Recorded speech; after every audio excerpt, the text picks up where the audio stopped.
Здравствуйте, дорогие друзья!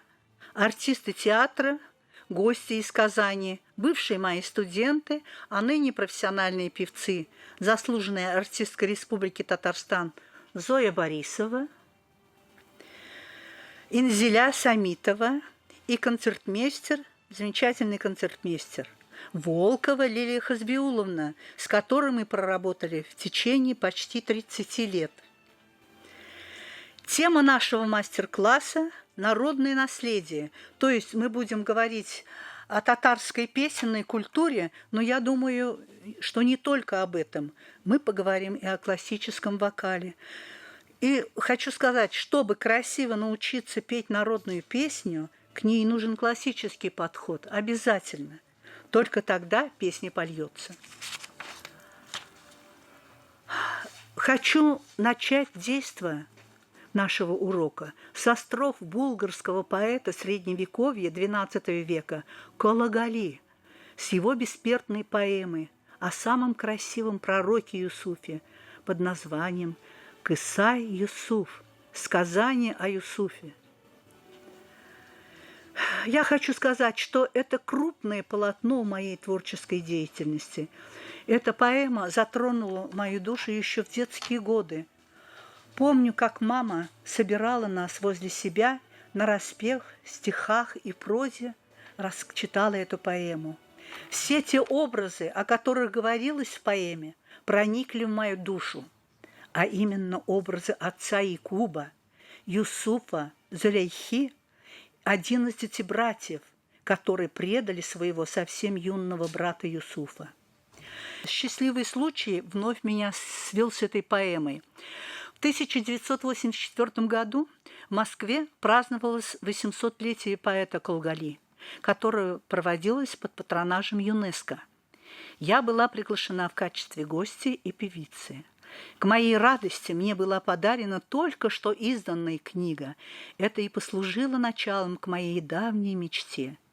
Я воплотила эту мечту в виде вокально-литературной композиции, которая впервые прозвучала со сцены. Нужно еще хочу сказать, немножечко обидно так вот, многие недоброжелатели отговаривали меня от этой идеи, говоря о том, что кто будет слушать тебя, это религиозная тематика, люди будут вставать и уходить из зала. Напротив, зритель слушал, затаив дыхание, а после концерта долго не расходились, обсуждая увиденное и услышанное. Много сил и времени потребовалось, чтобы воссоздать это для сцены. В поэме 10 тысяч 10 строф. Но меня настолько волновала каждая глава, что я не могла ничего пропустить. Книга была со мной везде, на гастролях, прочитывала ее много раз и составила композицию из 87 строф.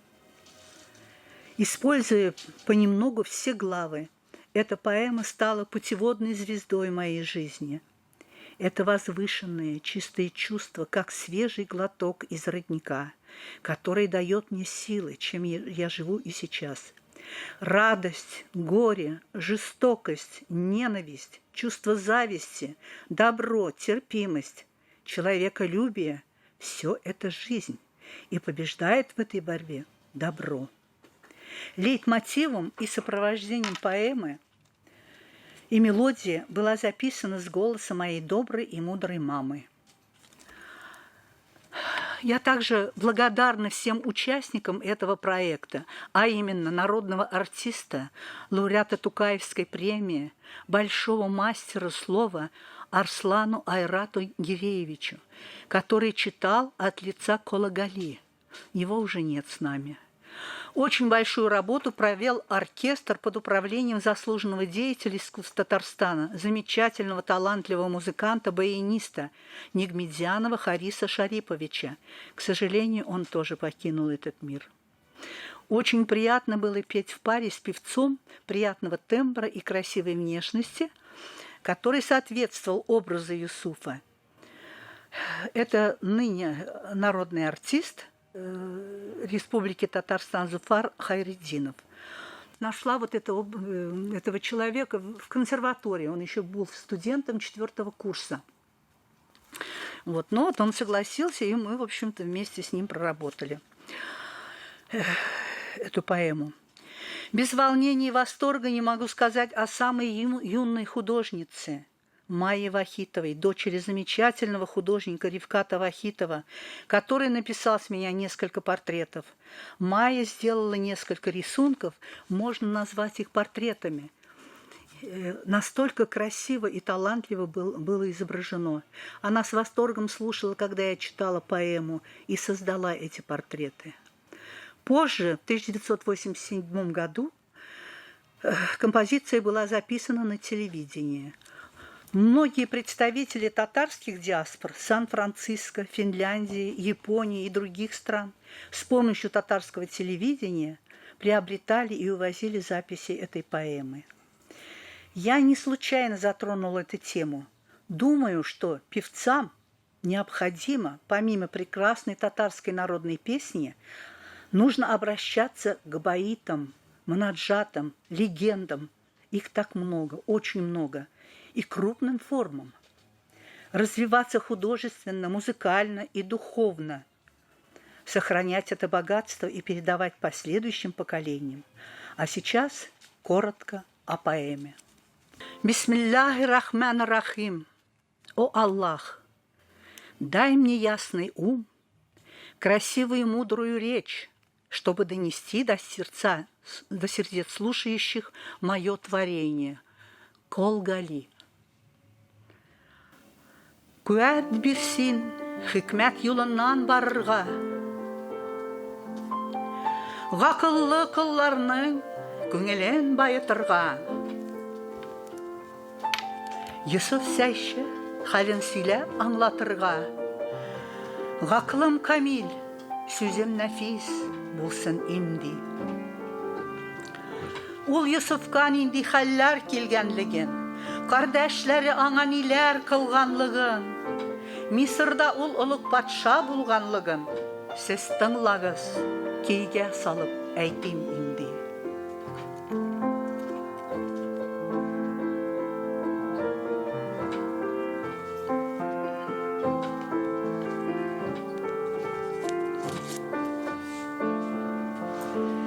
Газиз Йосыф tamam bir yaşar idi.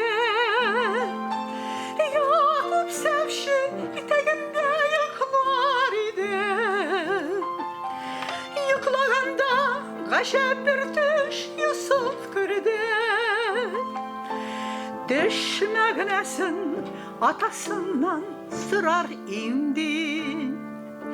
Nurlu koyaş tulgan ay hem bir yıldız. Bu düşümde secde kıldı mina tüptüz. O düşümde şulay gördü hiçbir şiksiz. Yetkeyim şu düşümde yüreğimdi. 11 лет был праведный Юсуф. Когда к Якубу он прильнул, совсем уснув, и он увидел сон. «Отец», — сказал он, — «сейчас сон мой истолкуй теперь». Блеск солнца и луны увидел я во сне, 11 звезд свет видел в вышине, и все они земной поклон отдали мне. Таков мой сон, его ты истолкуй теперь. Видению моему истолкование дай, что станется со мной, об этом знание дай. Во благо и добро мне предсказание дай. Пусть этот сон надежду даст мне теперь. Тогда истолковал отец Якуб Юсуфа сон. Тебе он произнес, во благо будет он. Ты милостью Творца да будешь озарен. Тебя ждут слава, власть, надеюсь я теперь. Вкратце расскажу, как увиденный сон повлияет на судьбу Юсуфа. Отец не велел никому рассказывать увиденный им сон, но про этот сон подслушала сводная сестра Юсуфа и рассказала 11 братьям. Узнав о сне Юсуфа, они решили погубить его. Лукавством и обманом уговорили отца Якуба отпустить Юсуфа на прогулку, пообещав, что с ним будут обращаться нежно. Но они решили бросить Юсуфа в зловонный колодец, кишающий змеями. Аллах послал ангела Джабраиля для спасения, чтобы он подложил мягкое покрывало в колодец, что, упав в него, Юсуф не разбился. Юсуф был спасен, но впереди его ожидало много испытаний. Можно коротко рассказать о Зулейхе, его возлюбленной, которая совсем юной девушкой увидела Юсуфа во сне и влюбилась в этот образ.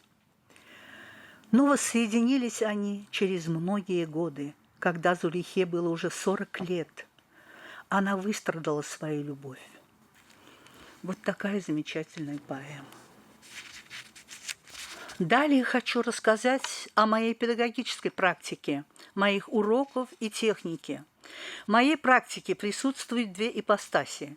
Академическая постановка голоса обязательно.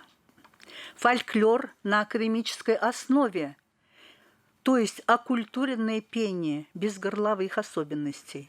Горлового пения не приемлю, так как мои голосовые связки быстро и болезненно реагируют на такое извлечение звука. Если случайно ко мне попадали такие студенты, я их направляла на академическую манеру пения и техники. Кто-то быстро перестраивался, кто-то не очень. Таких я передавала в руки другим педагогам, которые практиковались этой практикой, такой практикой. И к мелизмам отношусь очень избирательно. Если у учеников есть природная мелизматика, и тогда ведется обработка голоса, доведенная до естественности, мелизм должен быть по форме окультуренным и оформленным.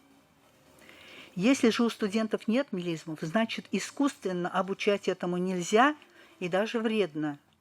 Будет слышно, что это все искусственно. К татарской народной песне я еще вернусь, но сейчас хочу остановиться на академическом вокале и попросить своих бывших студентов продемонстрировать то, чему я их учила с первых уроков. То есть я работала со студентами в двух направлениях. Если у нас по программе в неделю было 4 урока, 1 или 2 урока мы уделяли классической вокальной музыке обязательно, и 2 урока фольклору. А сейчас мы послушаем одну из первых моих выпускниц, заслуженную артистку Республики Татарстан Зою Борисову, лирико-колоратурная сопрано. Она исполнит прекрасный романс Александра Власова «Фонтан у Бахчисарайского дворца». Красивое произведение на стихи Александра Сергеевича Пушкина. Этот романс требует широкого диапазона, полетности звучания и игры голоса обязательно. С Зоей я хочу сказать еще о том, что все-таки со своими этими студентами своими я уже встретилась.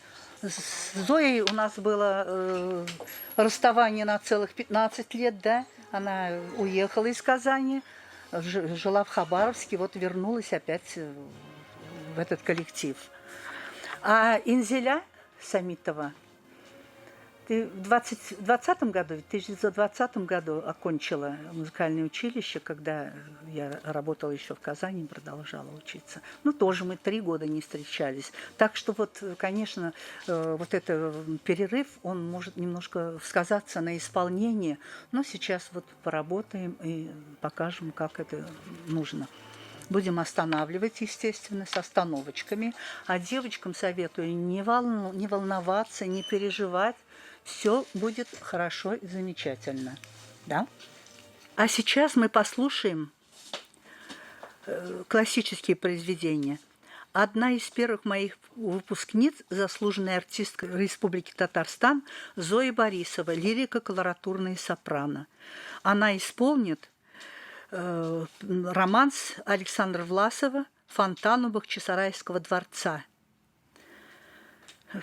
Это фантастически красивое произведение, которое требует широкого диапазона, полетности звучания и игры голоса. Аккомпанирует концертмейстер театра Татьяна Хайлина. Пожалуйста, Зоя.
Хорошо произносишь, да? Согласна. Фонтан. Фонтан. Пожалуйста, знаешь, я делаю замечание по ходу. Фонтан любви, фонтан живой, принесся в дар тебе розы. Фразировка точная. Люблю немолчный говор. Вот одна фраза. И поэтические слезы. Удерживай звук. Твоя серебряная пыль. Не убирай в конце. Меня храпит росою холодной. Так, ярко.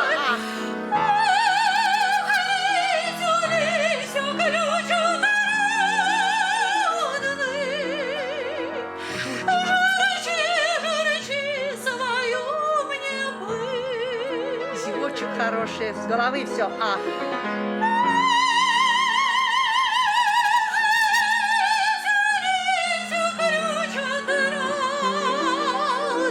Спокойно. Журчи, свою ровненько. Иди. Хорошо. Снимай. Дослушивай эту красоту, дослушивай. Оставайся в области до конца и на меня и смотри. Что ты, куда ты смотрела, делала, да, все.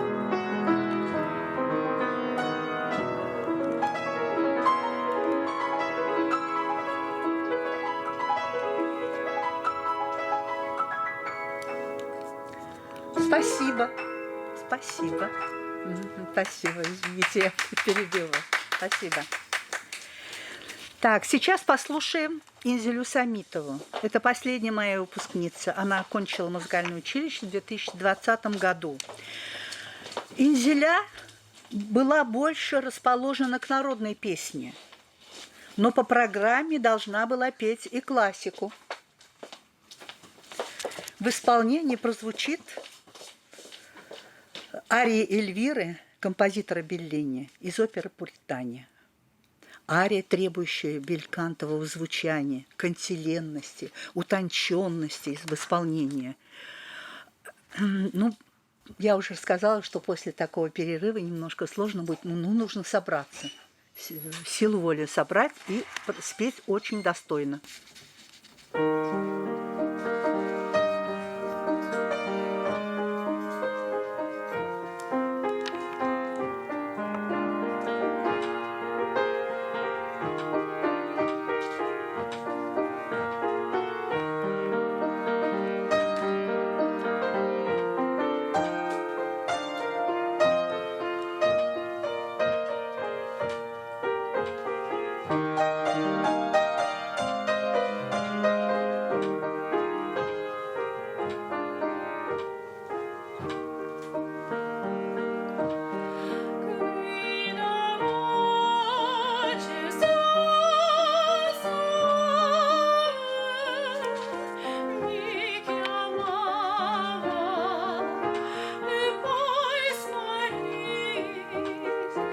Вдох хороший.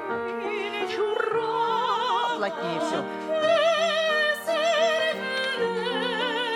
Зевочек хороший. Вперед звучок. Хорошо.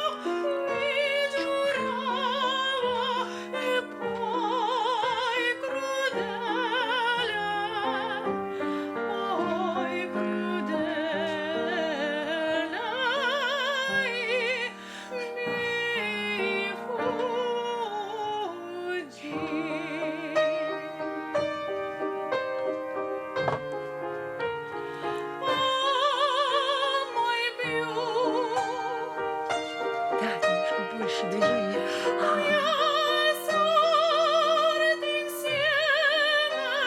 Движение. Вдох. Движение хорошее.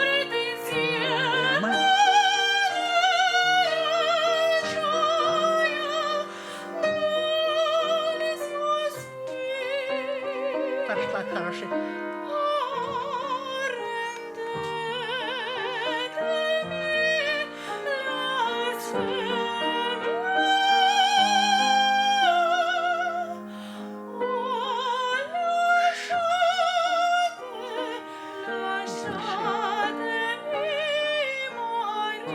Пиано не забудьте идти там сначала. Ты развитие ляс.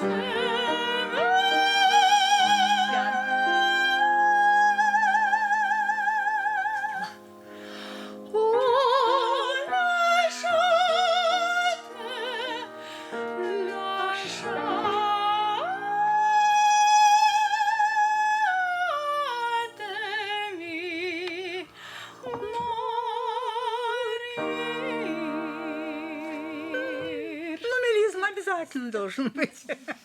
Ну, спасибо. Так, спасибо. Все. Успокойся. Так, сейчас мы позанимаемся с солистом театра Михаилом Родионовым. Распевочки, да, сейчас же распеваемся. Да, распеваемся и поем, значит, арию Шелкалова из оперы «Борис Годунов», песни «Дьяка». И у вас будет еще дуэт с Гульнаром.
Так,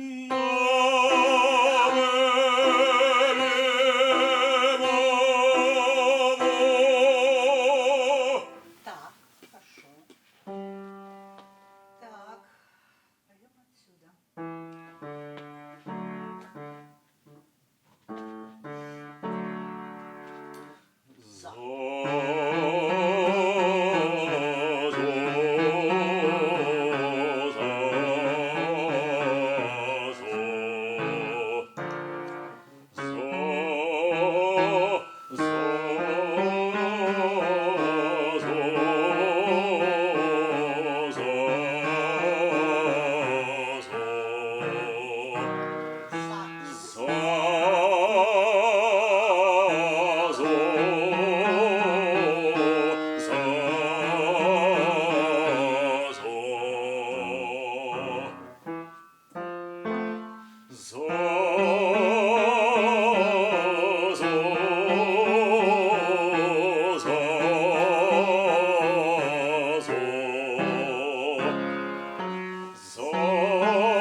Активнее сегодня, да? И за сверху.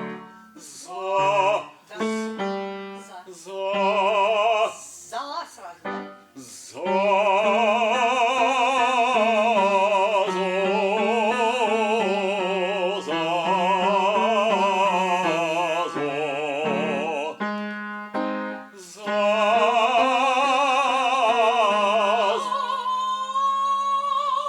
В голову через небо. Да?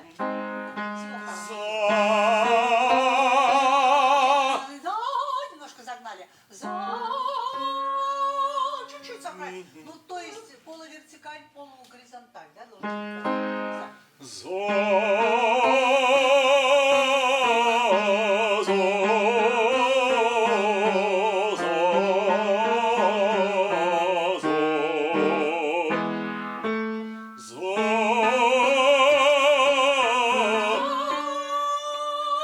Упереться надо, да? И низ живота обязательно поджать, да, Миша?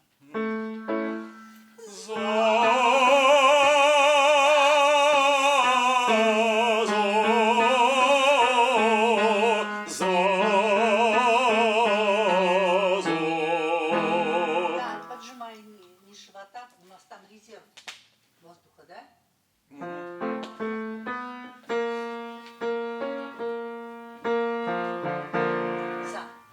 Значит, за, немножко атакуйте этот звук. За и сразу подтягивается низ живота, сразу, да? Пожалуйста.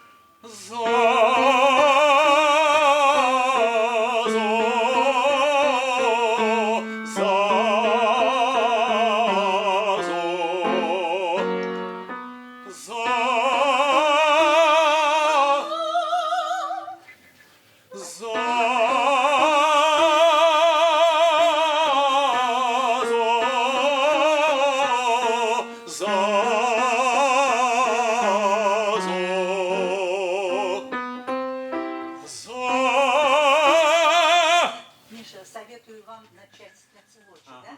Не надо набрасываться. Сейчас сохранить установку дыхания, дыхательную установку. Сейчас.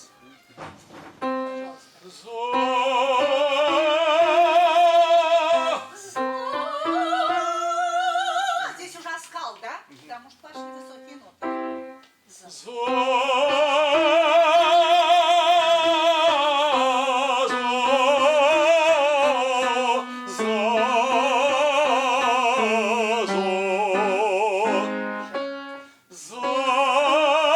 Уже опора сверху, да? Не задираться. Прямо опереть до пола. Сверху опора. Плечи успокоили, да, плечи успокоили. Костоабдоминальный вдох. Нижние ребрышки и диафрагма. Пожалуйста.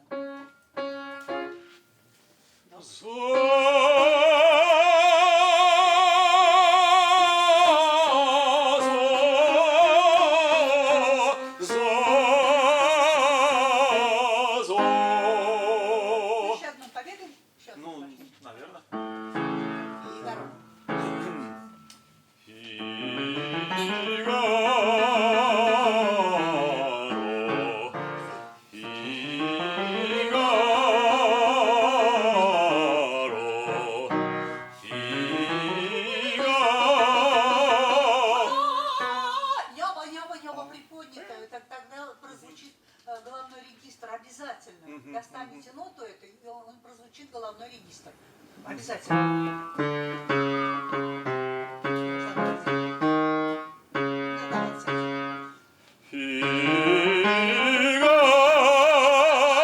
Немножко отвели. Сюда, вперед. Звук хороший. Вдох. Низ живота. Обязательно. Низ живота втягивается сразу.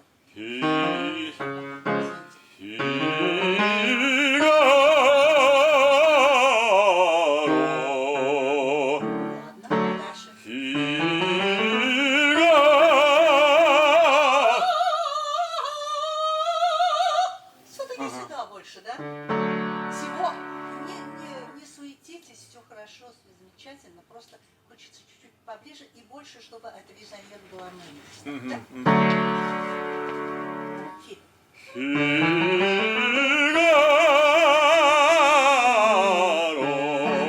можете приоткрыть, потому что уже пошли хорошие беспокойные.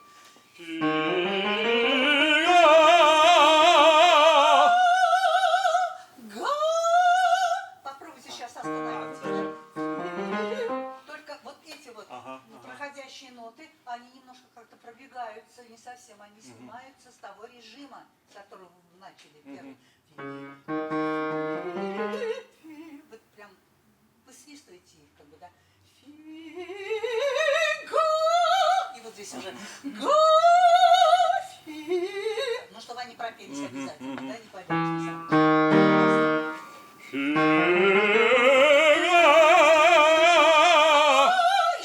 Оскал сделайте, не бойтесь, пожалуйста.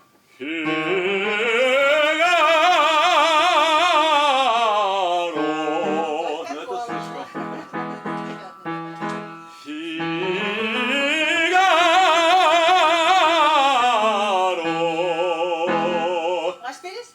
Ну, да, в общем-то. Да. Михаил исполнит арию Дьяка из оперы Борис Годунов. Пожалуйста. Мусорок схватил. Теряюсь.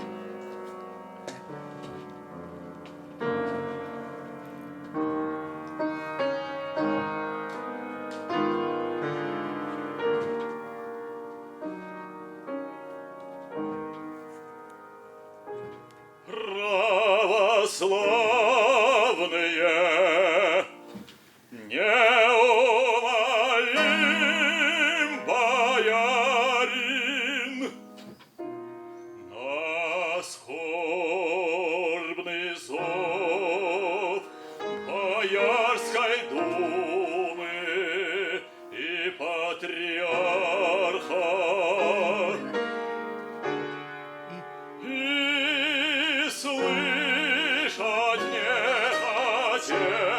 о троне царском, печаль на Руси,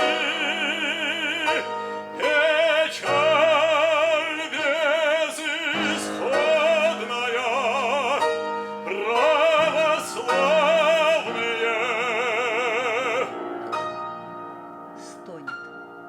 Стонет земля в злом бесправии, ко Господу сил припадите.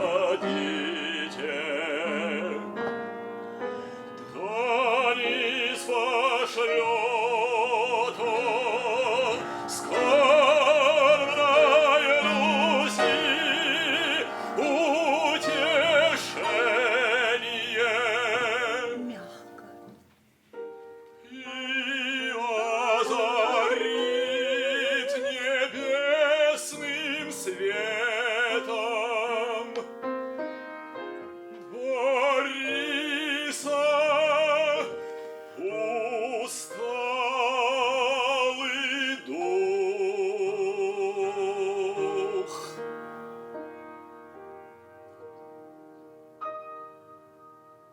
Спасибо.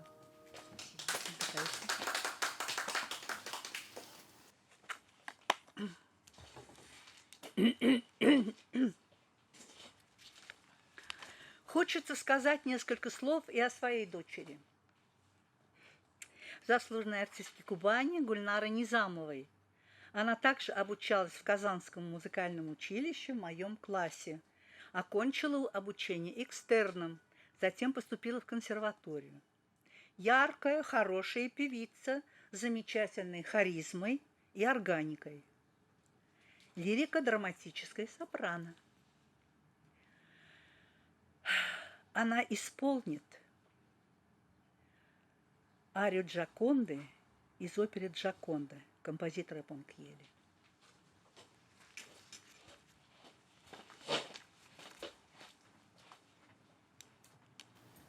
Сюда, Пьер.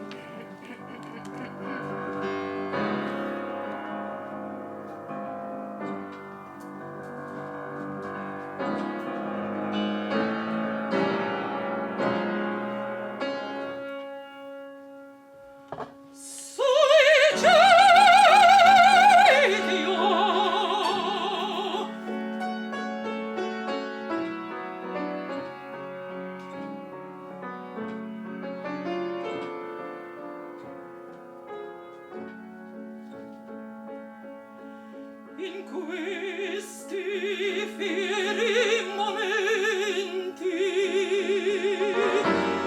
tu sol mi resti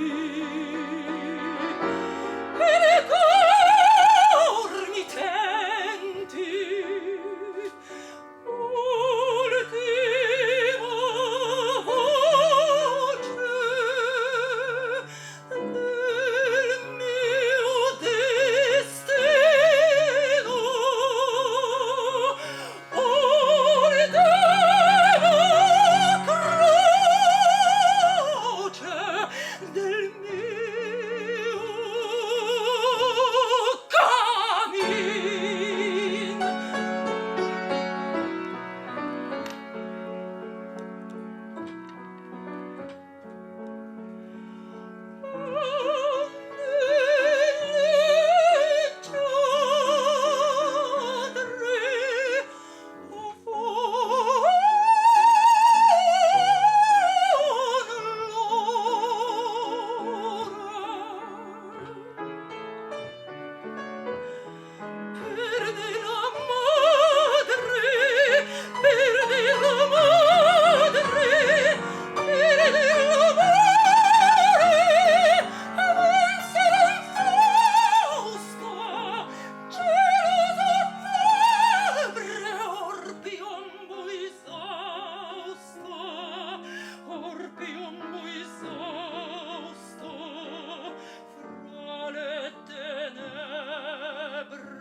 Спасибо.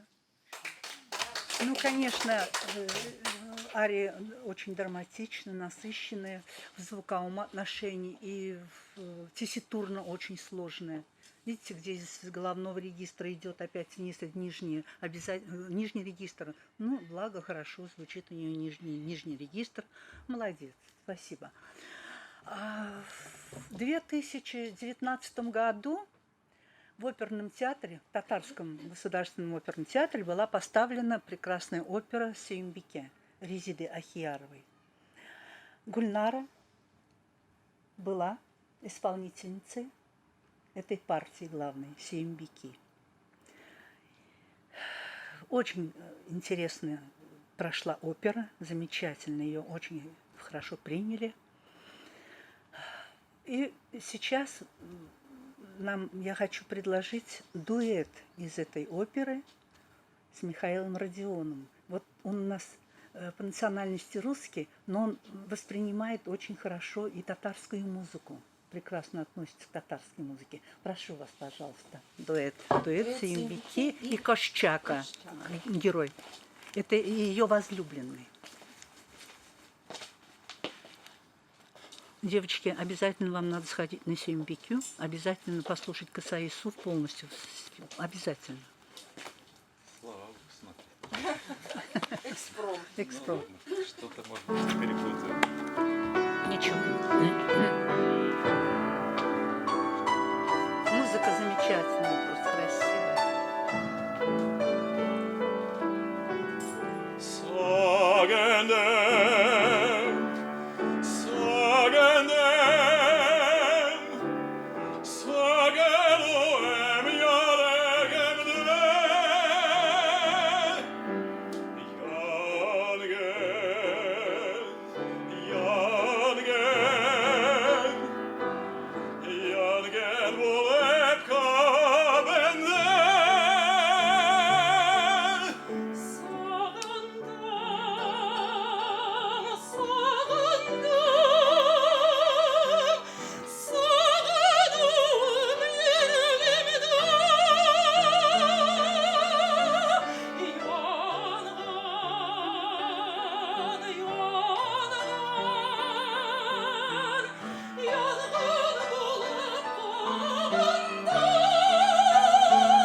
Да, ну Я конечно. не успел, Ну, и экспромтом перепутал. неожиданно, страшного. ничего Может, страшного. перепеть еще разочек? Нет, нет. Посмотреть. Спасибо. В ноты хотя Нет, бы. сейчас уже нет. Всё.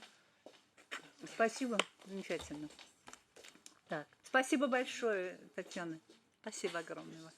Потом увидимся с вами. Хочется рассказать коротко о фольклоре этнических групп. Фольклор очень разнообразен, этнически. Каждой народности присутствует свой колорит, свои обряды, свой милость, который отличается от других народностей. Это, конечно, очень интересно. Начну с Азербайджана. Я сейчас коротко пройдусь, да, немножко. Сколько замечательных певцов смогли услышать и полюбить. Это легендарный певец Рашид Бейбутов с прекрасным неповторимым тембром, который исполнил в опере Гаджибекова главного героя, а затем снялся в фильме «Аршин Малалан». И первый исполнитель замечательной песни «Я встретила девушку». Прекрасная песня, мы ее постоянно поем, да? Когда собираемся на какие-то застолья, она постоянно звучит.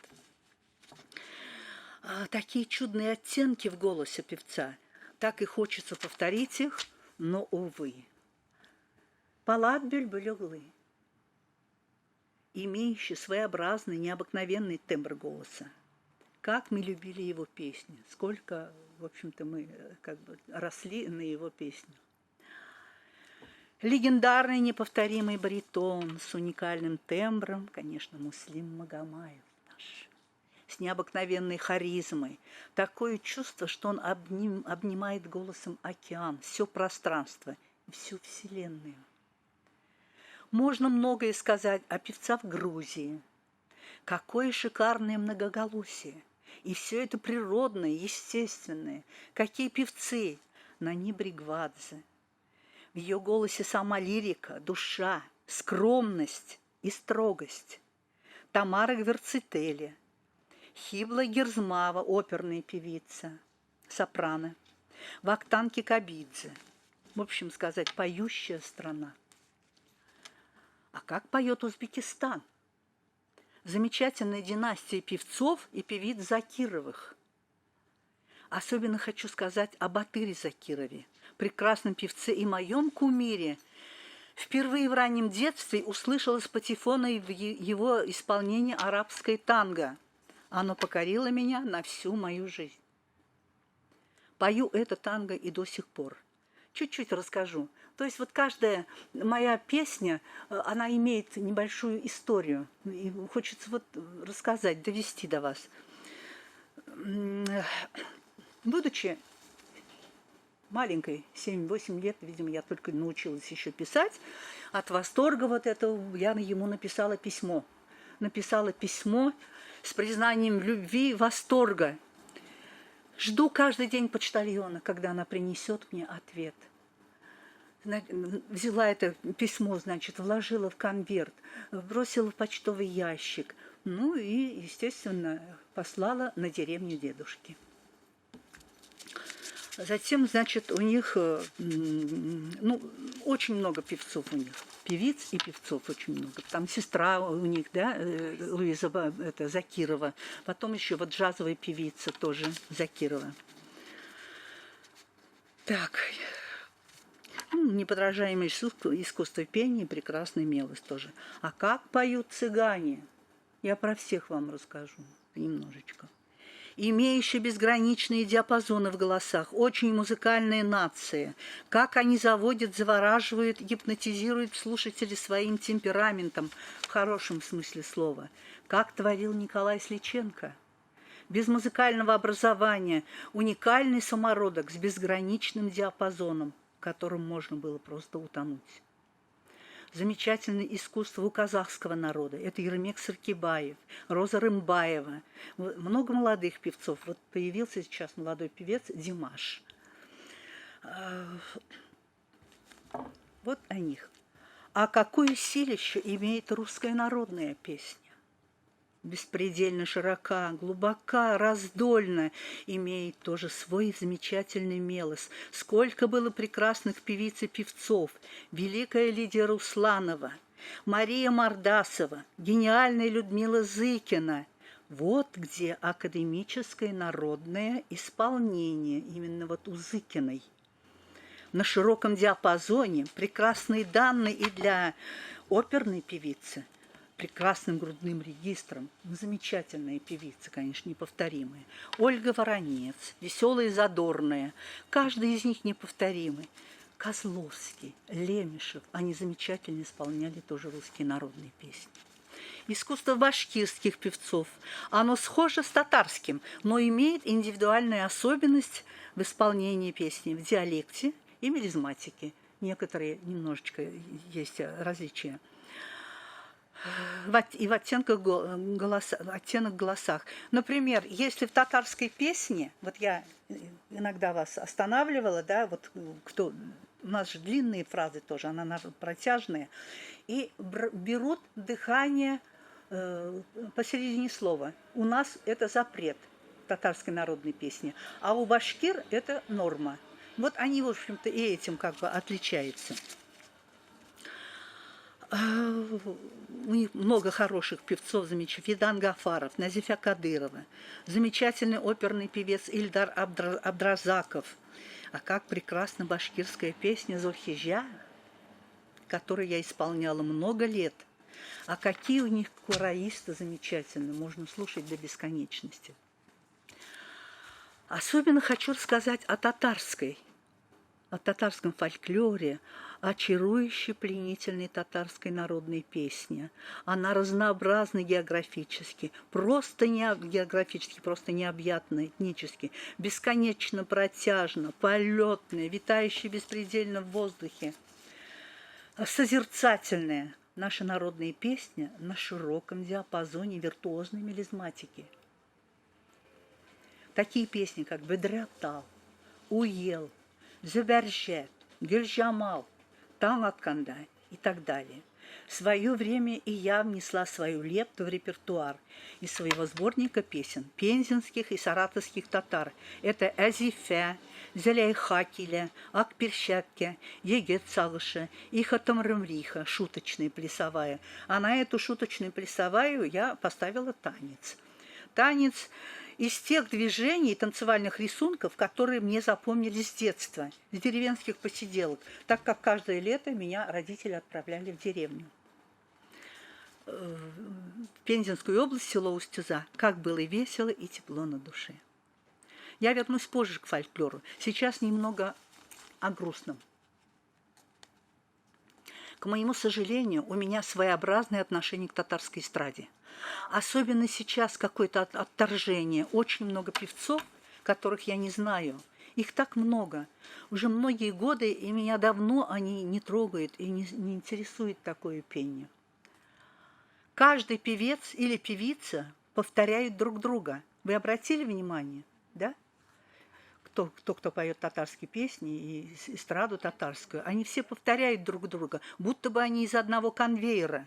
Нет запоминающихся певцов. Стиль вокализации примитивен, искажен. В голосах в исполнении отсутствует культура и интеллект. Тембры неотличимы друг от друга. Я, собственно, неплохо отношусь к выходцам из деревень. Признаюсь, с ними очень трудно работать. У них своя манера пения, то есть не природная, а приобретенная от других певцов. Когда-то, вы знаете эти фамилии, я не буду их произносить, когда-то не очень благотворно повлияющие на татарскую эстраду, а также на народную песню. Меня часто приглашали на радио для беседы и проблемы, касающиеся этой темы. Но кто меня услышал? Конечно, никто. Меня всегда это беспокоило. Однажды я услышала высказывание очень хорошего композитора Луизы Батыр-Болгари. Она тогда сказала так: «Чего же вы хотите, какой культуры, если 90% певцов выходцы из деревень, и они стараются освоиться и внести свою, в кавычках, культуру? А какую?» В такое состояние эстрады пришла только тогда, уже тогда, когда перестали существовать контроль, обсуждение, худсоветы на радио. Сейчас тем более окончившие, только что окончившие училище или консерватория, они поют на корпоративах, они поют на свадьбах, у них, конечно, очень много денег, и они уже и преподают и вокал, многие, да, не имея практики. Если у начинающего певца вот есть, они денежные, и они записывают свои песни и гоняют их, в общем, грубо так говорю, на радио в концерты, где им захочется. Эстрадное искусство, хочу сказать, замерло. Татарское. Никто не сможет изменить и влить свежий глоток в эстрадное искусство, к сожалению. Татарская эстрада была настоящей в те времена, когда творил наш замечательный Ильхам Шакиров. Он также выходит из деревни. Но сколько в голосе интеллекта, внутренней культуры, в исполнении каждой песни – это просто уникум. Больше таких певцов нет, а может быть и не быть. Кстати сказать, в его исполнении песен не было много мелизматики, но внутреннее состояние души, харизма, обладателем настоящего мона. Мон.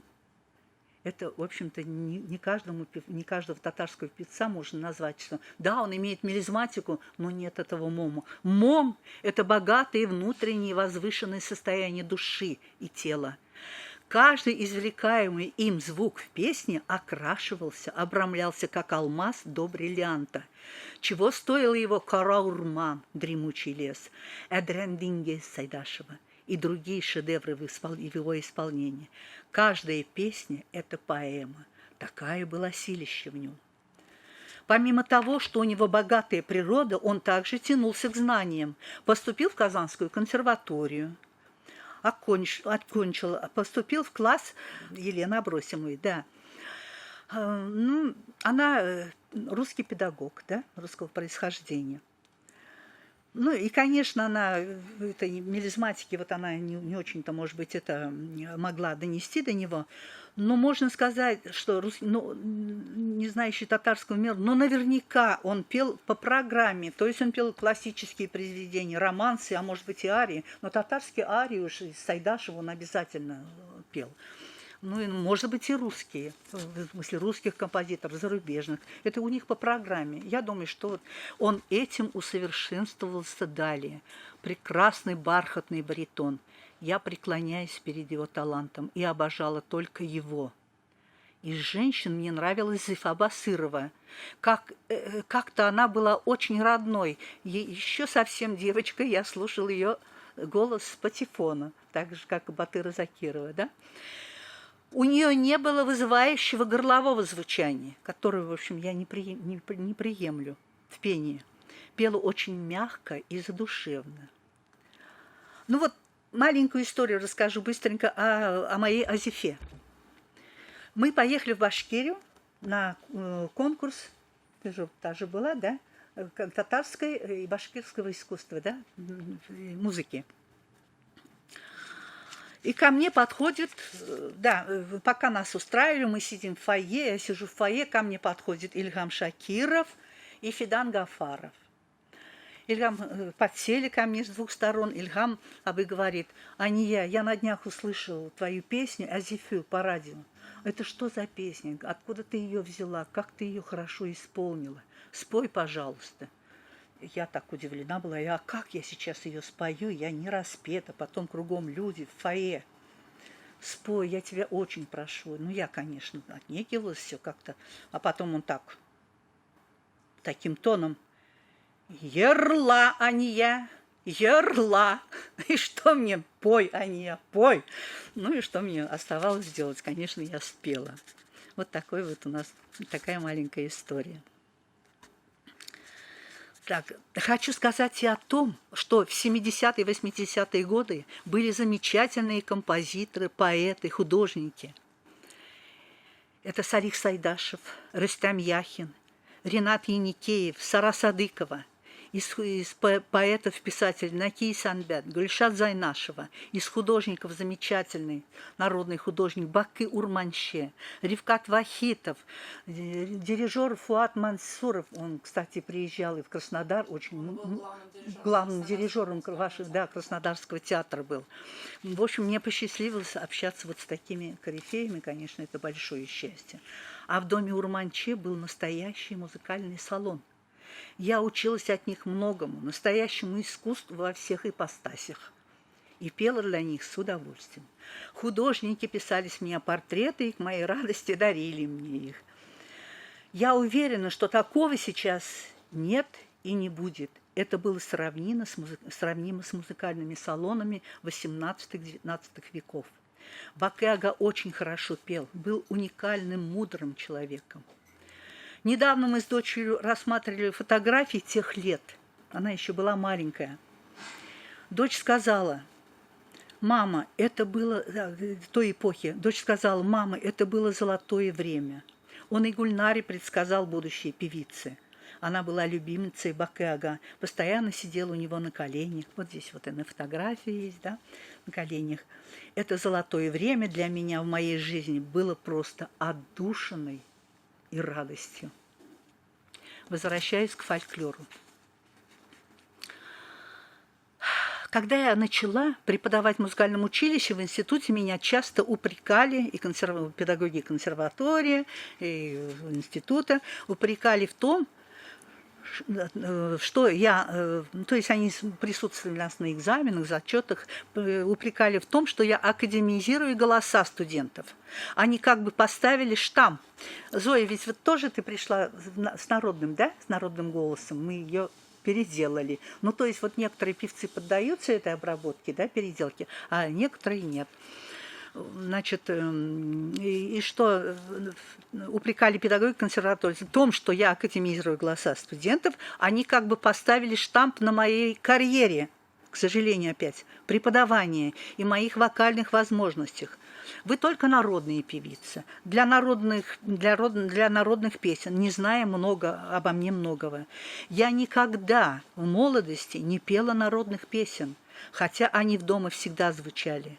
Мама постоянно их пела. Меня же увлекала русская эстрада и джаз. Хорошо импровизировала голосом. Но, поступив в музыкальную школу на вокальное отделение, я стала петь классику и влюбилась в нее навсегда. Мне очень повезло, у меня были очень хорошие, замечательные педагоги, они как бы дополняли друг друга. В Саратовской музыкальной школе Андрющенко Виктория Яковлевна. Их, к сожалению, же нет. А в музыкальном училище Щербинина Клавдия Захаровна. Вы знали ее, да, знаете? Вот, к сожалению, их больше нет с нами. Вот такую школу я получила, и я счастлива. А преподаватели консерватории настоятельно требовали от меня, чтобы не предлагала студентам петь классические арии, романсы, музыку старинных композиторов. Видите ли, они поют с акцентом зарубежные арии. А я им в ответ: почему грузины и певцы различных регионов поют с акцентом на своих этих песен, арий, им можно, а почему татарским студентам нельзя этого делать? Видимо, эти профессора забыли о том, что они, вы прекрасно знаете, да, что они выходцы из башкирских и татарских деревень. Знаете фамилии, да? Знаменитые певцы. Все это. В общем, борьба. Была борьба. Нужно было все время что-то доказывать. Меня просили, чтобы я обучала студентов фольклору и учила делать мелизмы. Обучала мелизматике. Именно делать это искусственно. А не выявлять природу студента, а делать специально. Это очень вредно. Вот немножко скажу о Зульхидже. Мы на гастролях по районам, да, Гульнара тоже ездила в детстве. Я пошла за водицей. Здесь, значит, возле колонки стоит столб и радиола. Тогда вот были огромные радиолы, колокол, да. И звучит Зульхиджа. Зазвучала Зульхиджа, я стою и не пойму, думаю, вроде бы мой голос. И мелизматика моя, но что-то не родное, что-то вот искусственное. Да. Я тогда поняла, кто это поет. Я сначала думала, кто же это может. Поняла, что это, в общем-то, достаточно знакомая певица. Не буду называть фамилии.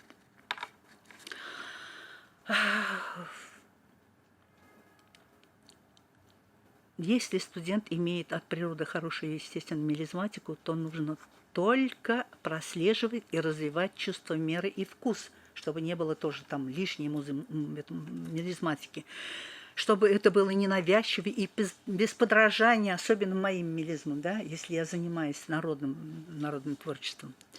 Я старалась выявлять их естественную природу, а с природной мелизматикой не так уж много было студентов, знаете, да, тоже? Да, Лихсвиллун, вы тоже знаете.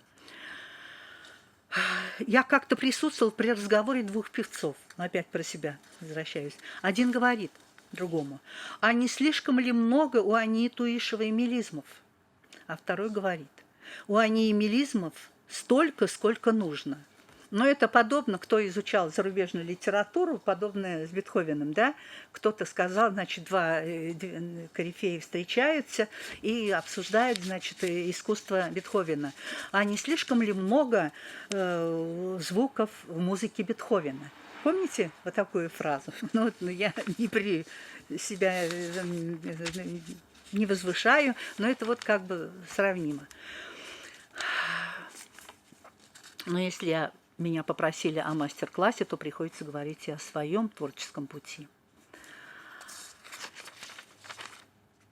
Но тот диалог двух певцов о моих мелизмах заставил меня задуматься. А может быть, и правда у меня их много. Но ведь одну и ту же песню я пою не задумываясь, и каждый раз по-разному. Вы ведь тоже так же, да? Ведь каждый певец от своего внутреннего состояния, от настроения. А куда же их мне девать, я стала думать, если они есть. Но подумав, я успокоилась, и все прошло. Я осталась самой собой, и не думала, куда меня поведет мой голос. Так и в работе со студентами. Слежу за тем, если в той или иной песне появился посторонний мелизмик, так я называю ласково, да, я останавливаю и как бы пытаемся убрать это, потому что он как бы, ну, как инородный он звучит, да? Я предлагаю это убрать и несколько поправить, чтобы не раздражало слуха.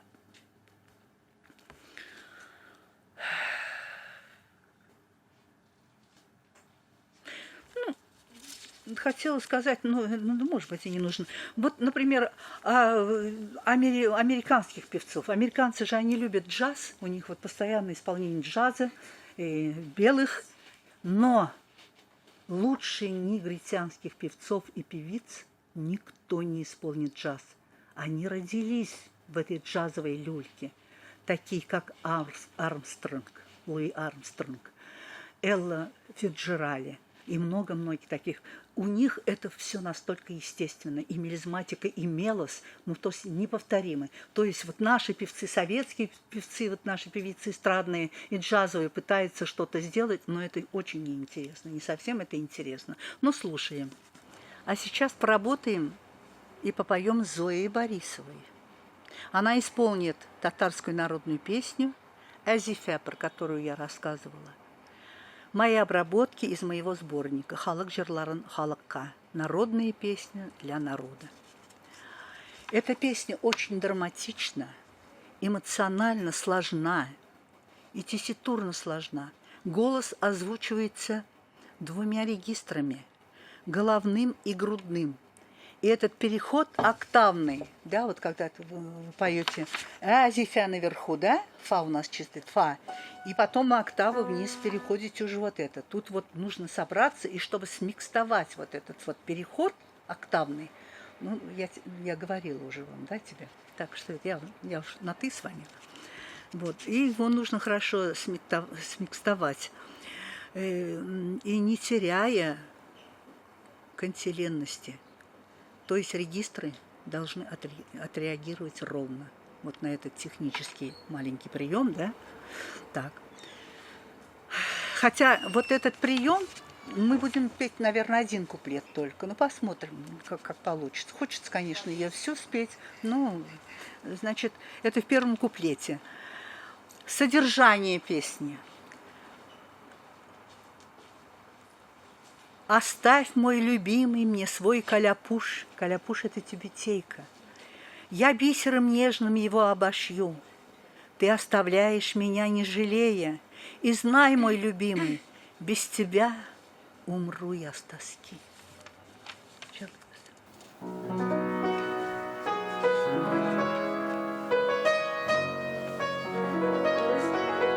надо хранить спокойно. Алараки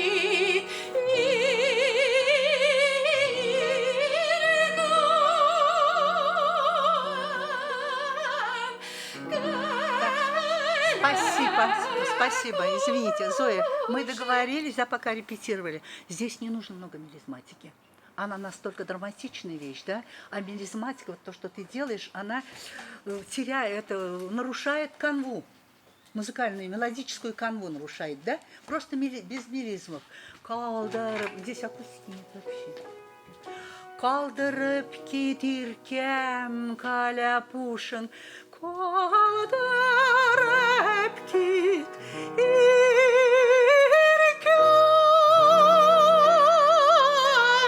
kalepuşun. Все, очень ровно. Давай, мы будем частями ее петь. Так, Ка проточно очень хорошо сделай. Ровненько. Нет,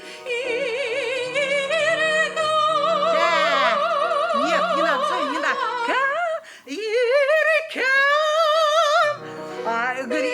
Вертикально.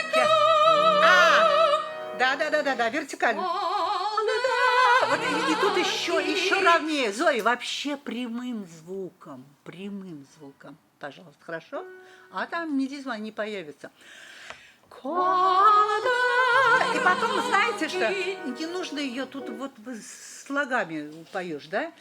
Фраза должна быть хорошей, грамотной.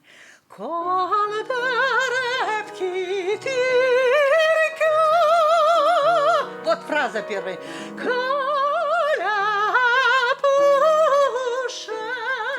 Вторая.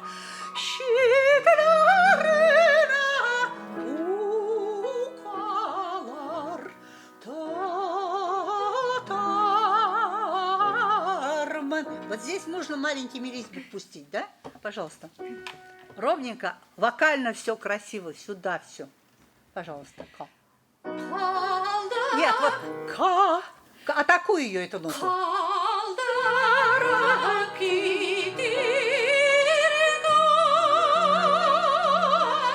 Сняла.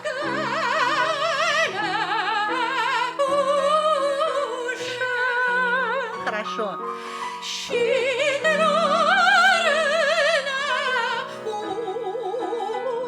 Вот смотри как. Ты хорошо это спела, да? Это а вот на у же голос задрожал. Прям прямым, потому что здесь уже соединяется уже грудной регистр, да? И нужно хорошо это все сделать. Видишь, какой звук? А середины-то нет пока еще той, да? И поэтому очень ровно. Хороший вдох взять обязательно. Спела, да, ровно хорошо. Дыхание.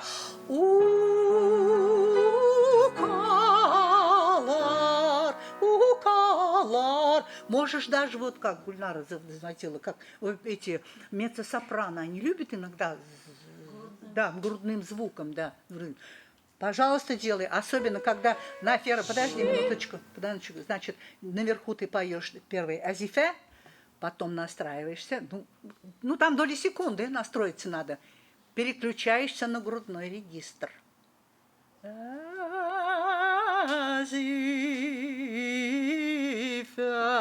Поняла? Так, я тоже высокая сопрано, но приходится петь, приходилось. Так, пожалуйста.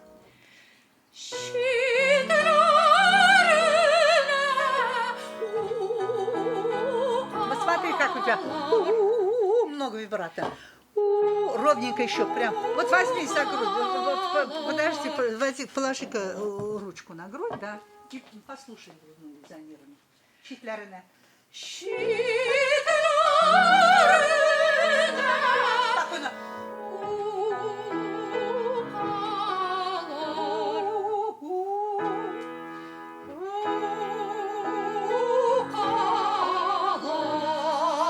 Прям вот. И вот здесь вот. До, карма. Ровнее тоже.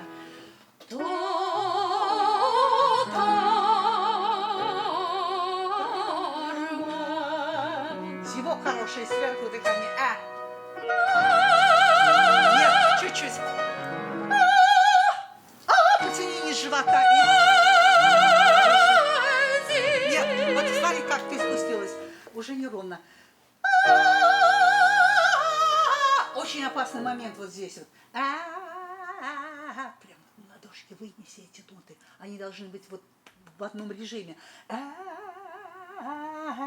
Зи. Здесь, видишь, они раз спускаются. Очень опасный момент.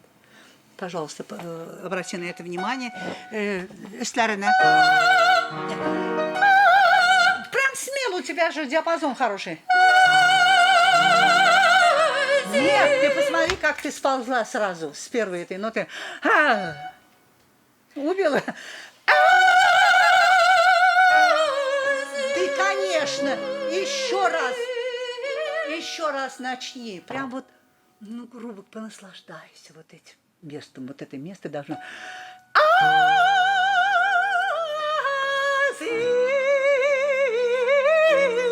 Только здесь уже немножко побыстрее возьми, потому что дыхания не хватит. Зифя, пожалуйста. Нет. Выше. Аккуратно. Нет. Вот видишь. Ты быстро.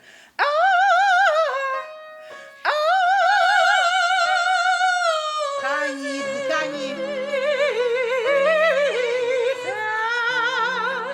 Так, Халдеров. Так, спасибо. Зоя, это на хорошем дыхании. А ты дыхание очень мелкое берешь, да? Ребрышки и диафрагма. Дома, пожалуйста, девочки, поработайте над дыханием Низеля. И тебе нужно, да, хотя оно у тебя от природы вроде бы хорошо, оно у тебя нормальное дыхание, да? Во время обучения я тебе часто говорила, да? А тебе нужно прям вот заняться капитально. Это диафрагмой, это нижние ребра. И это нужно делать эти упражнения каждый день. Зевковые упражнения, понимаешь? Тогда вот голос уже сядет спокойно. И посмотри. Вот подчеркни, чтобы это чисто вот спеть вот эти вот две коварные нотки от верхней. Азифя. Нет.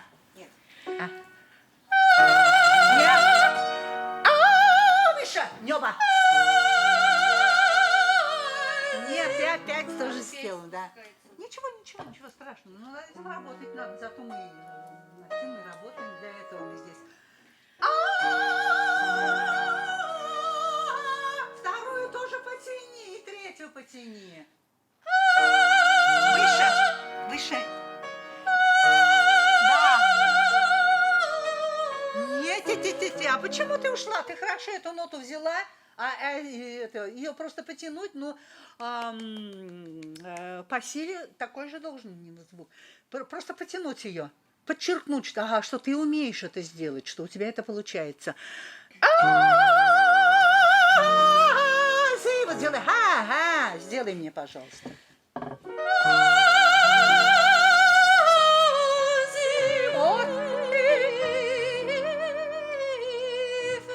Ну, зачем ты убрала звук? Зачем ты убрала здесь? Вот хорошо сделала этот момент, да? И умерла. Все, поникла. Дыхания нет. Дыхание, ну возьми, значит. Ну это вот, видишь, сколько здесь? На одном слове сколько?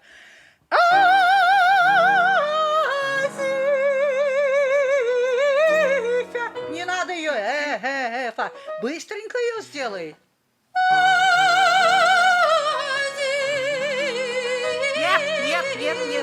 Нет, я тебе быстренько говорю под конец, чтобы ты удержала вот эту силу звука, с которой начала. Спой мне вот так, разложи, пожалуйста, этот момент, кусочек.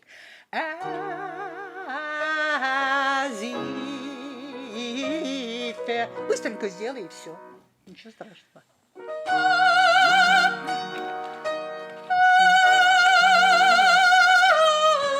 Ну вот так. Да, вот сохраняй. То есть для этого нужно хорошее дыхание. Хорошее дыхание. Оно у тебя немножечко как бы пропало, да? И опертость. Опора, опора, опора.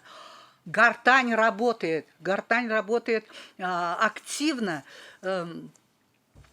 Гортань опускаешь, при опускании гортани звук не нужен никуда его посылать, направлять, уже идет опора сама естественно. Понимаешь? Вот нужно вот к этому прийти. Зевнул, вдохнул, и звук пошел. Все, и звук пошел. Дальше. Калдырып кетесик. Нет. Калдырып кетесик. Быстрее сделай.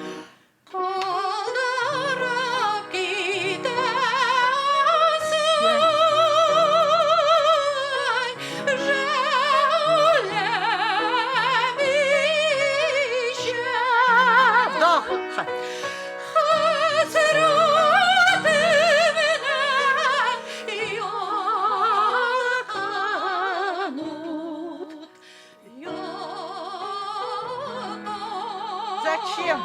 Не надо здесь, не надо мне мелизматики. Она здесь, может быть, и приемлемо будет, но сейчас тебе ее не нужно делать. Мне нужен прямой звук, потому что... Да? Вибрато. Сильная вибрато и тремоляция. Поэтому тебе прям ровно все делать. Давай еще раз повтори. Из себя выводи звук, дари людям, а ты где-то в себе.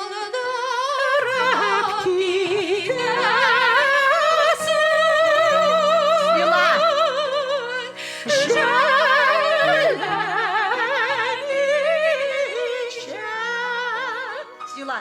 Hasreten. Вдох. Грудь. Грудь держи. Резонируй. Внимание. Здесь уже азифа.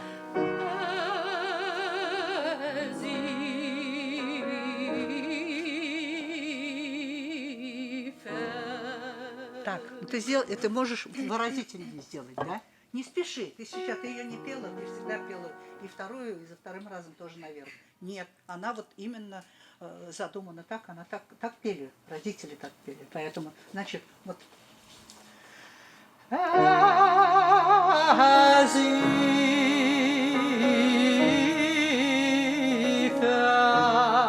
Понимаешь?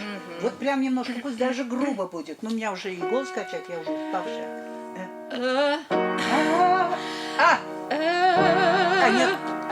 Сделай атаку.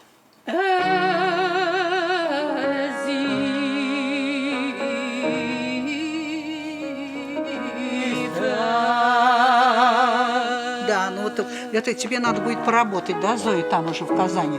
Работай каждый день, пожалуйста. Достаточно? Вот, да, вот. Нет, не тешетем,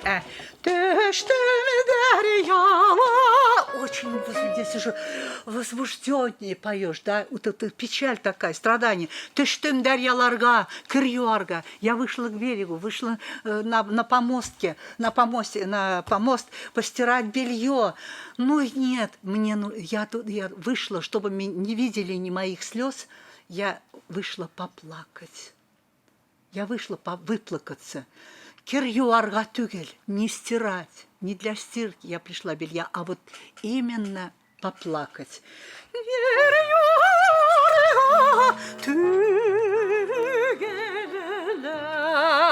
Тоже сделай это, не бойся пока. И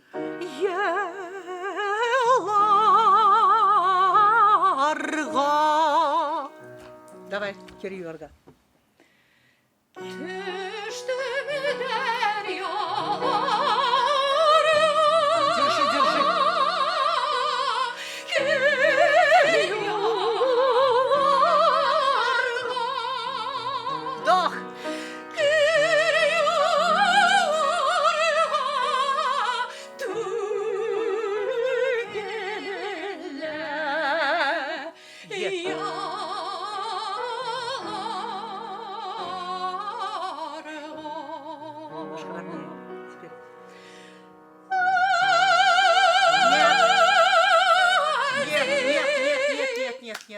да.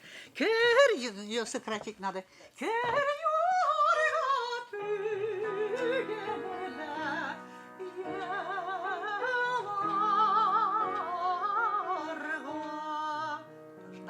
мысль довести. Обязательно сделаю это.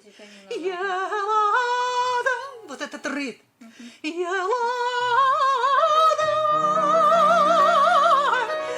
Югдерфайда, нет никакой, нет толку, да, плачу, ну что меня успокоит?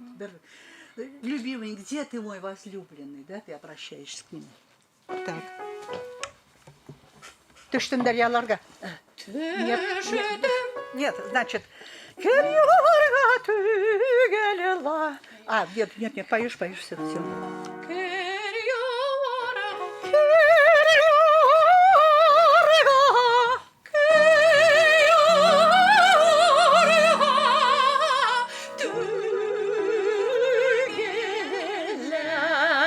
Не спеши.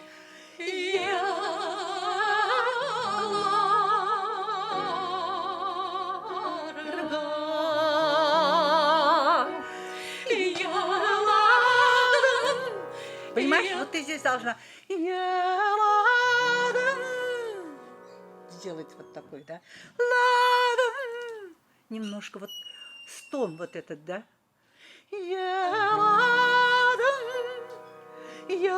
Вот это свое состояние уже, ты уже понимаешь, это кульминация уже, да? Еладом, пожалуйста. Нет, ты только ее протяни сначала.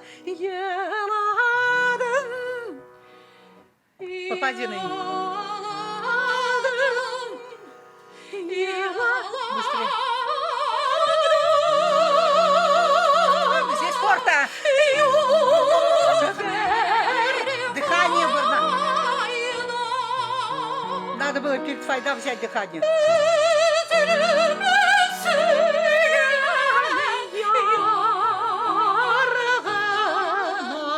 Опять. Дыхание. Бери дыхание чаще пока. Где ты, любимый?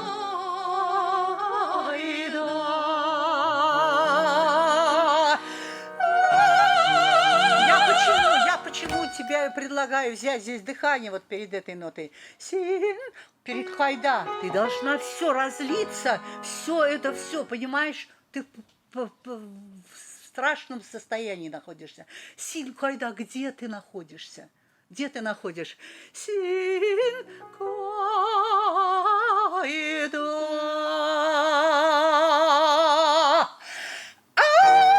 Поняла? Сделай. То это на форте.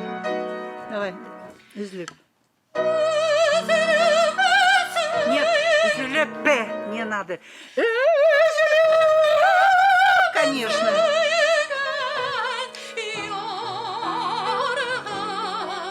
Не спеши. Вопрос, где ты?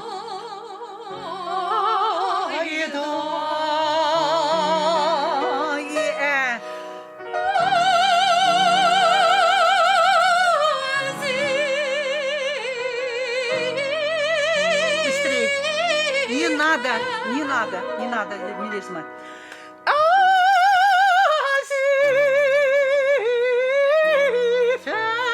А вот под конец сделаешь уже. Ну,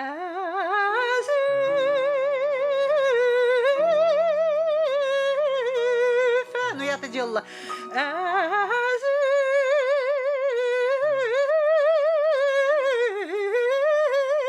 Но это слишком накручено. Это не надо тебе это делать. Давай.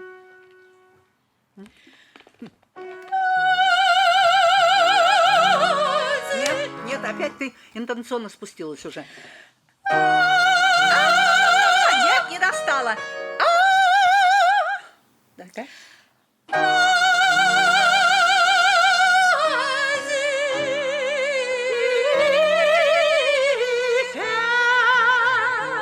То хороши.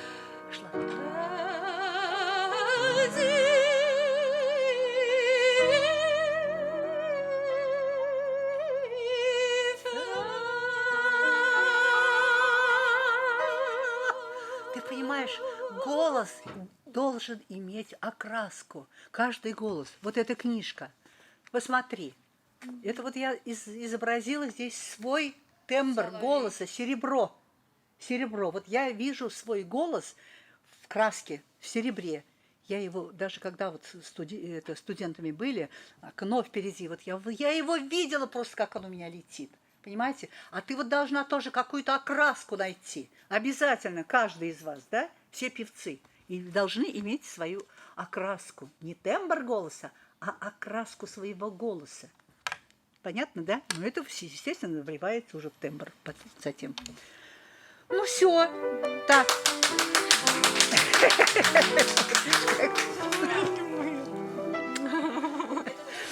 Спасибо. А?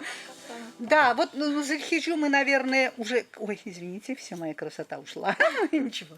Так, значит, я хочу предложить вместо Зульхиджи, вот она, у нее пока все это не очень получается, над ней нужно работать отдельно. Это очень сложное произведение, и поэтому я предлагаю Зое спеть прекрасные народные песни «Таң атканда» на рассвете. Давай попробуем. Только слишком протяжно, не надо, чуть-чуть. Чуть-чуть за движение, да? Так.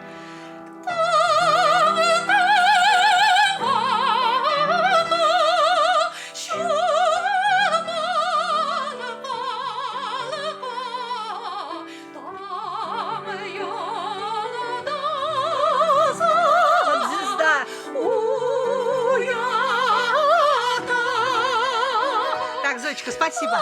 Хорошо, хорошо. Вот эта песня тебе очень подходит. И тесситурно подходит, и голосово подходит, да? Только немножечко так движение, и тоже поплотнее звук.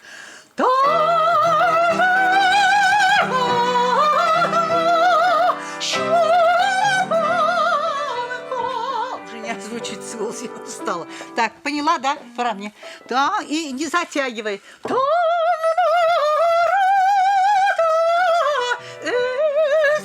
Не убирай, пожалуйста, в себя не глотай, а от себя звук туда. Пожалуйста.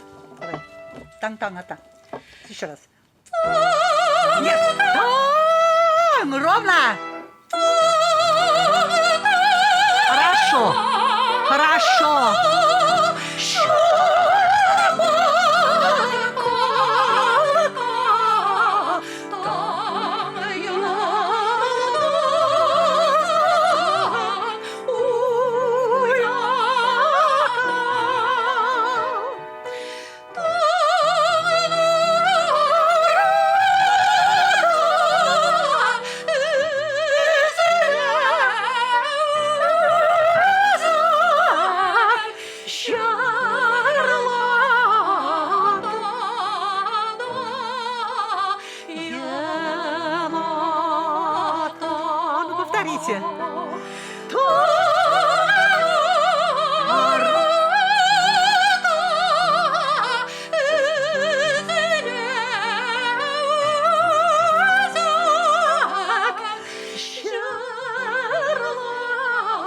Я и плачу, пою и плачу.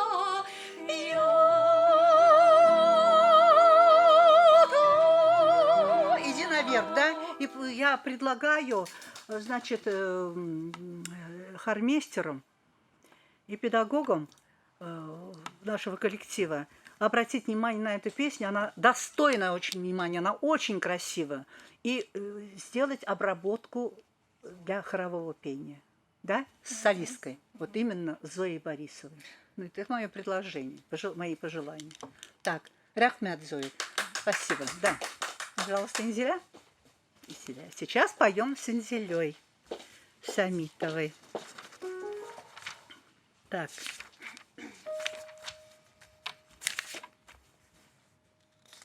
Угу. Инзеля. Так, татарская народная песня «Бедратал», «Кудрявая ива». Тоже есть история маленькая, чуть-чуть, у нас время там есть. Тоже маленькая история. Мы на гастролях в Японии целый месяц, да? Это был 87-й год. Нас пригласила молодая пара татарская в гости в Токио. Ну, мы пошли, там пол коллектива, не полностью коллектив. И угощали нас вот именно, они выходцы из пензенских татар, из горьковских татар, то есть мишары, да.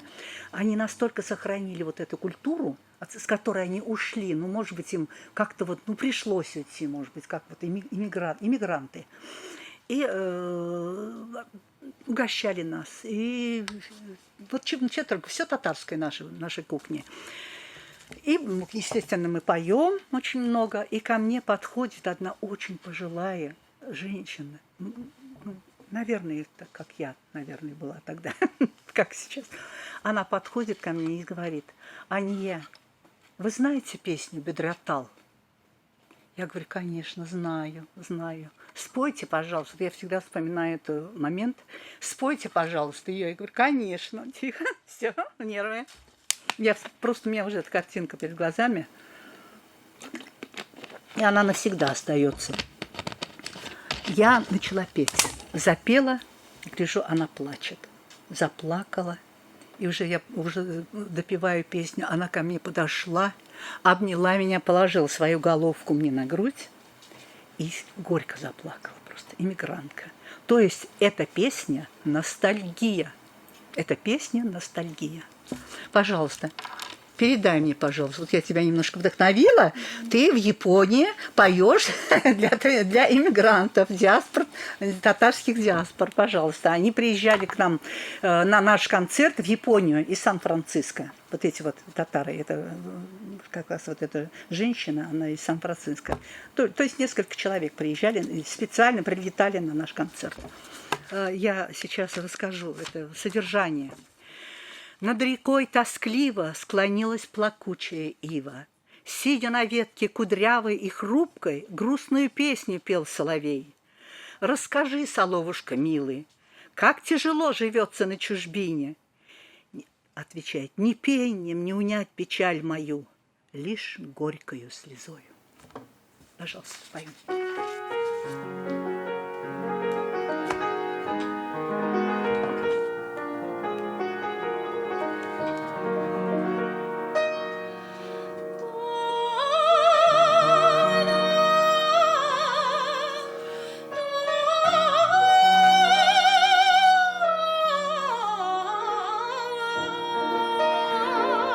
Хорошо, дыхание.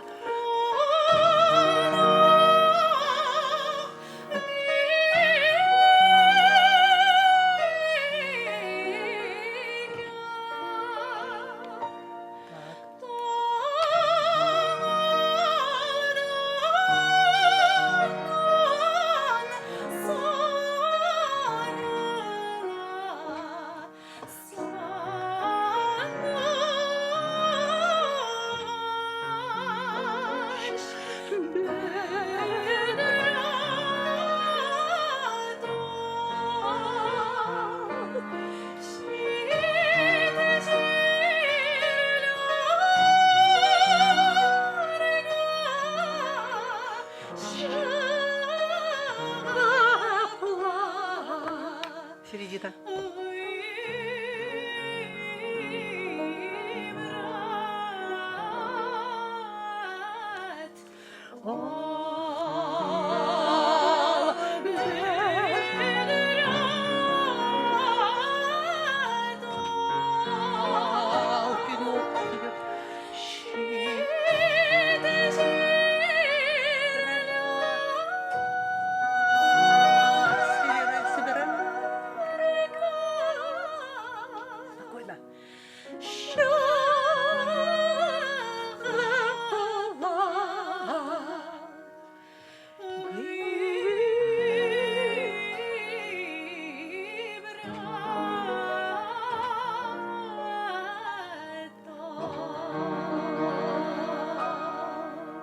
Ахмед. Да. Ну, хочется, конечно, более плотного звучания, да? Плотнее. Все. Занимайтесь, девочки, занимайтесь, пожалуйста. Вокалом занимайтесь. Если там вот в коллективе не очень на это обращают внимание, сами. Вот я дала свои книжки, методика. Пожалуйста, занимайтесь. Вам не нужна будет книжечка? Очень нужна. А я подарю вам. Только напомните мне, пожалуйста. И вам тоже. Это. Так, значит, ну, конечно, это красивые по мелодичности, протяжно, требующие широкого диапазона и свободного дыхания. Но вот у тебя эти возможности есть, только не хватает силы в голосе, да? Вот это нужно вырабатывать. Ты, в общем-то, начинала с первого курса, у нее как-то вот слабо она не понимала, середины у нее не было, работы много было. Ну, немножко пропускала немножко было такое, но на третьем курсе она взялась строго за это. На третьем курсе ты уже поняла, и грудной регистр у тебя стал звучать, и, в общем-то, распелась. И четвертый курс спела просто на отлично. Прекрасно спела госэкзамен. Так, Рахмет, Егет Сагыша, пожалуйста. Это просили. Сейчас, минуточку. Зелейха Киля, наверное, вот я просто, может быть, так скажу. Я предлагаю еще вот прекрасную песню, тоже из моего сборника. Зелейха Киля. Зелейха идет шикарная. Ну, вы слушали, да, это шикарная песня. Ее нужно тоже сделать для хора. Ну, я ее как раз первые премии я получила на российском фестивале. Первые премии получила за эту песню Зелейха в Москве.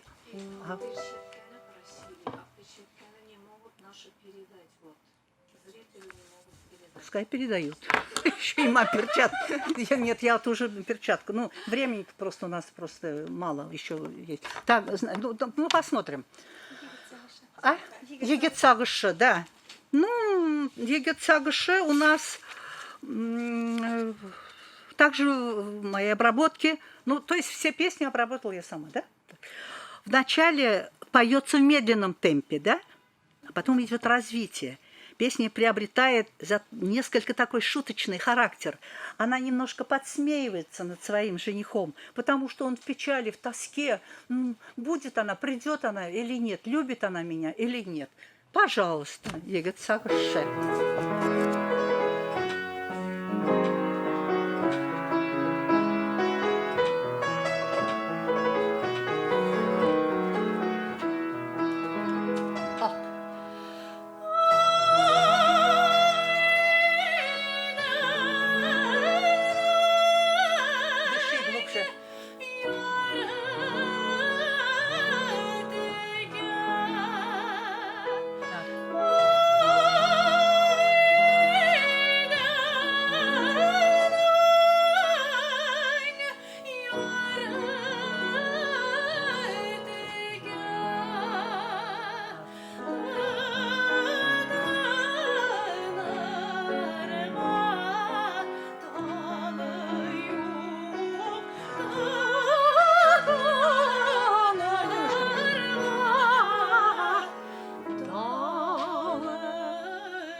Спасибо. Что я хочу сказать? Вот я тебе сразу сказала, что ты выбираешь тональность все ниже и ниже. Ты понимаешь, не звучит голос. Чуть-чуть, да. О, это вот сделайте вот это вот, значит, пробежку. Там мелко все. Ярче еще. Звучнее.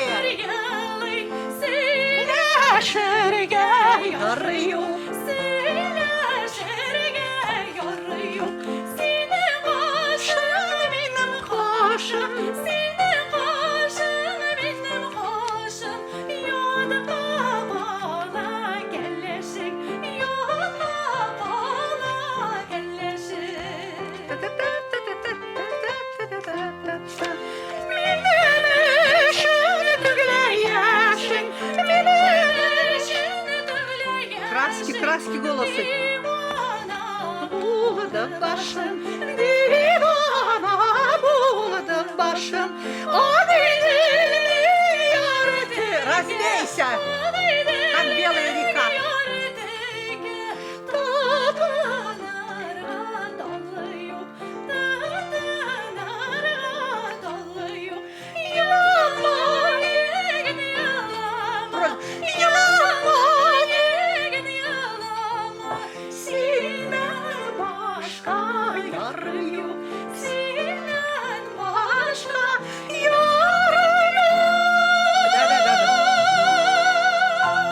Я бы еще на полтона подняла, потому что чем выше, тем ярче, понимаешь, голос. Он искриться должен. Вот на этой песне голос должен искриться. А ты немножко пытаешься все ниже тональности. И еще ниже, да? Так. Шуточная плясовая.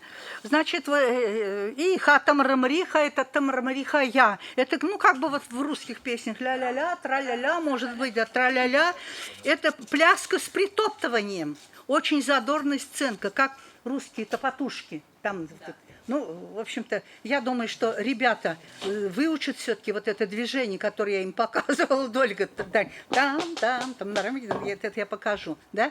Вот это движение. Ну, меня нет, не знаю, как они. В общем, как-то сложно было. Они просто топотушки делали, и все. Так. Эта песня имеет свой традиционный этнический характер, имелась местный, который характерен пензенским и саратовским татарам. Поют обе девочки, ну, может присоединиться и Гульнара. Она пела ее в детстве. Присоединись? Так, а? Присоединись. Ну, вот, поигрывайте. Ты тоже слов не знаешь? Нет. Ну, поиграй с ними. Да, вот так вот. Давай. Так. Кто первый куплет? Я говорю, что Я начинаю. Давай. Зоя, дай ей. Я знаю. Даже...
Последний-то Давайте без еще. меня, а то я вам все порчу.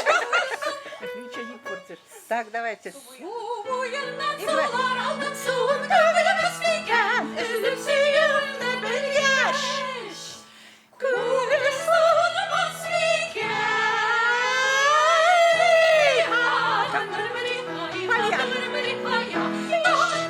Это еще тамарварихая, да таган тамарварихая. еще тамарварихая, да таган тамарварихая. А перчатку, да? Сейчас я им пока просто, чтобы они передали. Ак перчатка, талга элген, талга леген, кем белеген. Хорошо поет мужчина, да? Вы вообще с девушкой, вам дуэт, парень и девушка должны Быстро быть. или как? Вот в таком темпе. Вот Вот в таком, да. Она тут... Да. Не, ни в коем случае. Каршута, мужчина поет. Каршута, это шейлер яса, я рву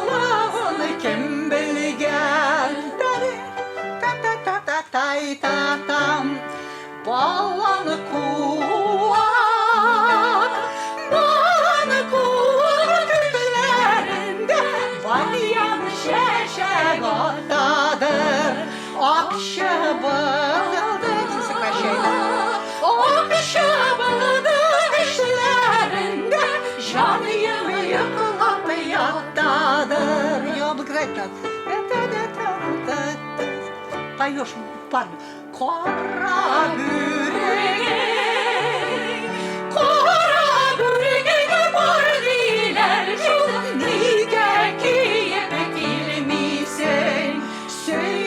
Второй поет. И поет.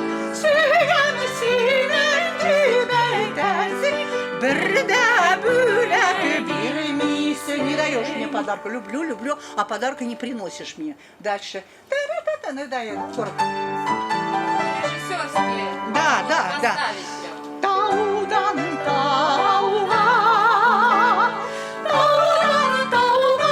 Мужчина поет. А вот ну, я подписать надо. Таудан, тауга, ерегана, эшлия срекинбусэн, гышакатат. С насмешкой немножко. Гышакатат, камеегетелерге, сигене яра кинбусэн. Вместе. Гышакатат, гышакатат, камеегетелерге, сигене яра кинбусэн.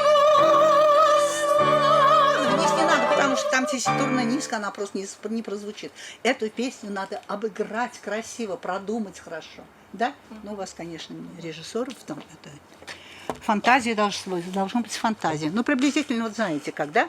То есть поет текст нужно разделить на мужской и на женский. Там уже по смыслу все понятно. Так.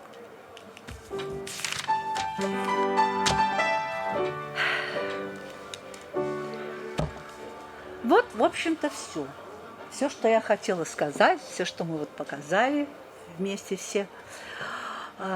Большое спасибо артистам театра. Да.